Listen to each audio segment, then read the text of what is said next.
Years ago, very pregnant, I was lying in bed having just gotten back to sleep after a night of discomfort, which kept me awake for the most of the night.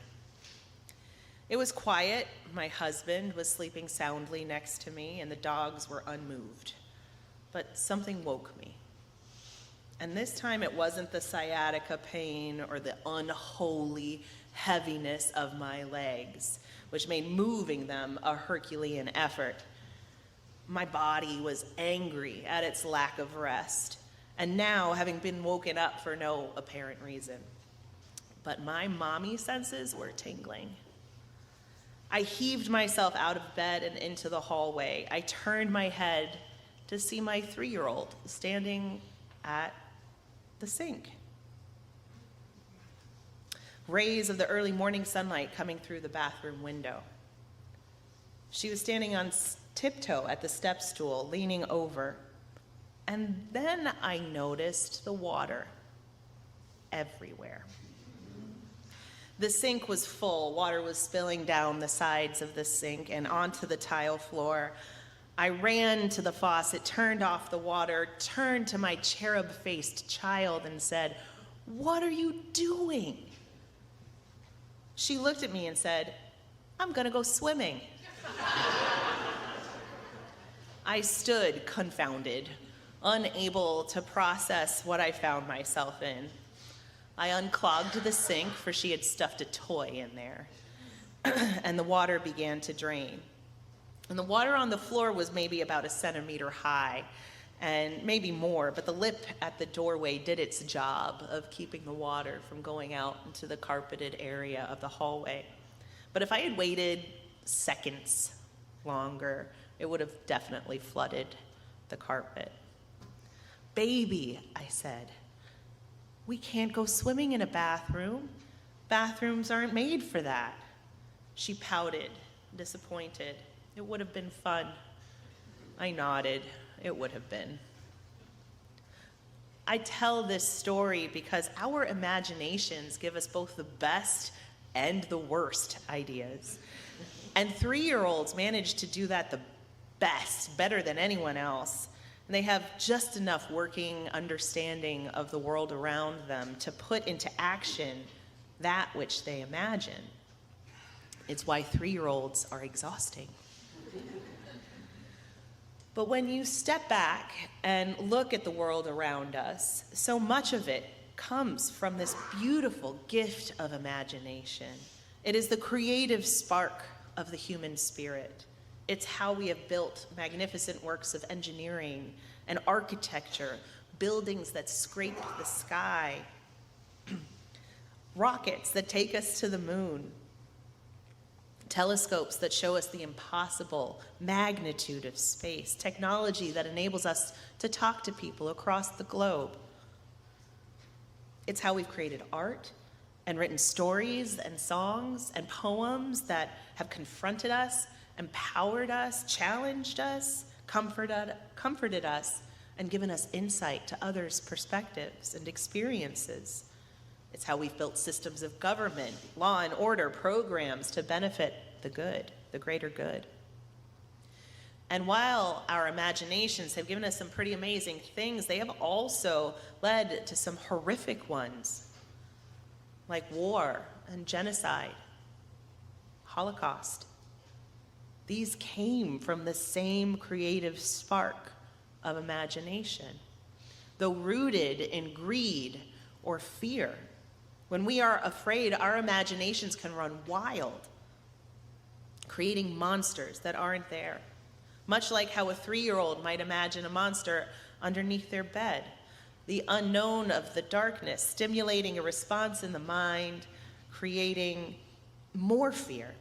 And these kinds of monsters aren't real, but they can feel real, and they give characterization to the fear of the unknown, the darkness in which we cannot see.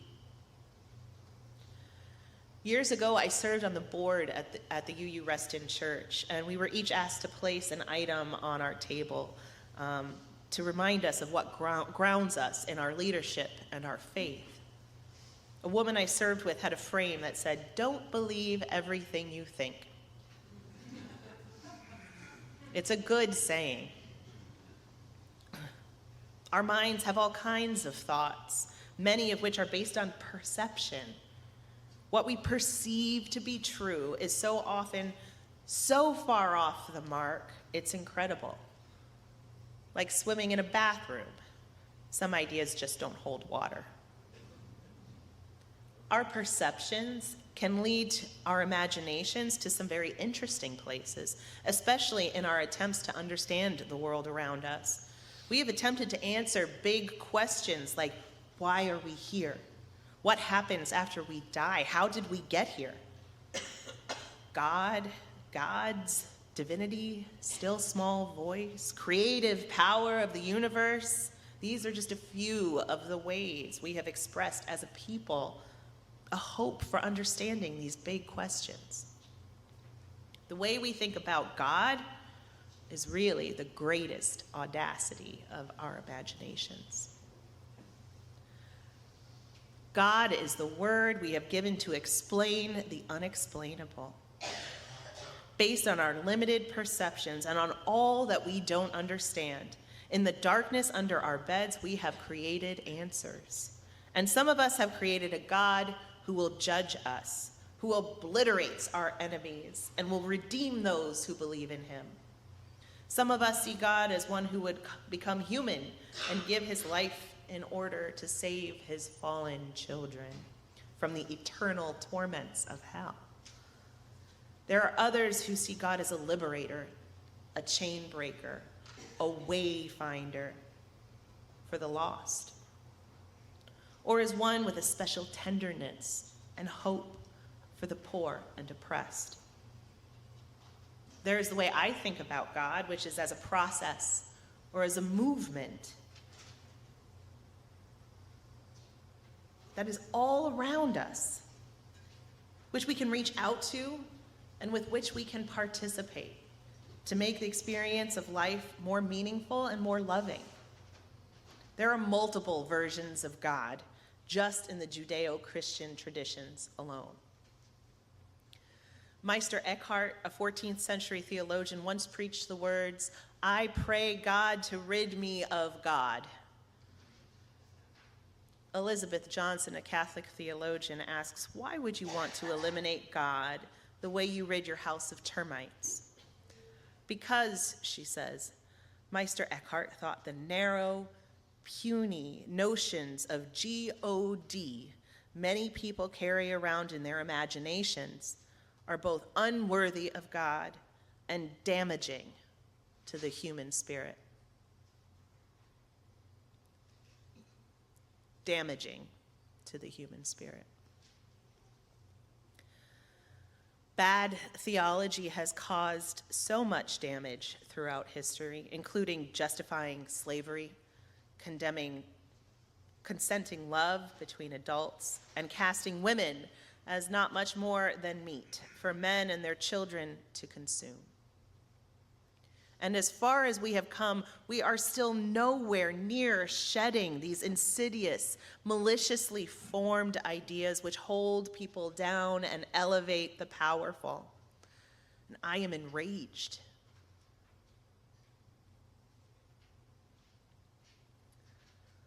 Luckily, the Hebrew Bible is familiar with rage, and there is much wisdom there. Plenty to rethink, I will also add.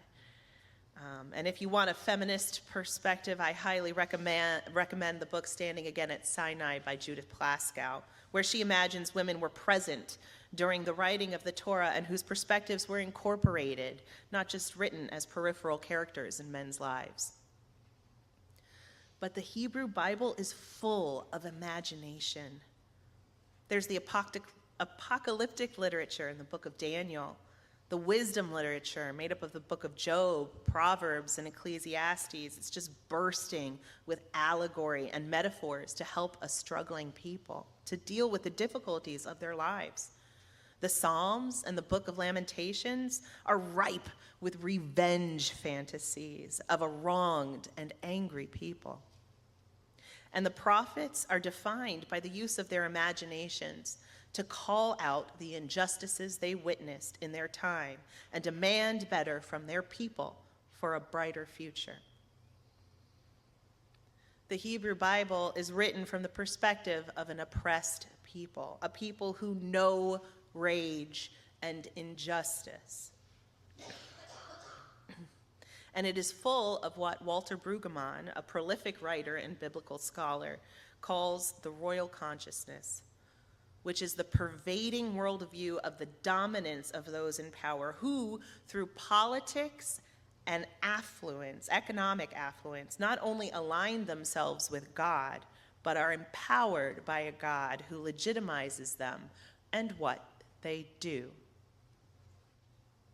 The patriarchy, colonization, consumerism, white supremacy, these are all markers of today's royal consciousness.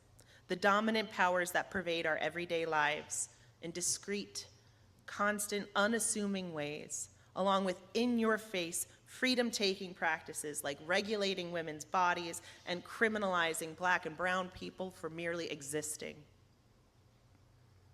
Though Brueggemann might say more precisely that Christian nationalism is today's royal consciousness, because he relates it so deeply to God being used as a way to uphold dominance, affluence, and power.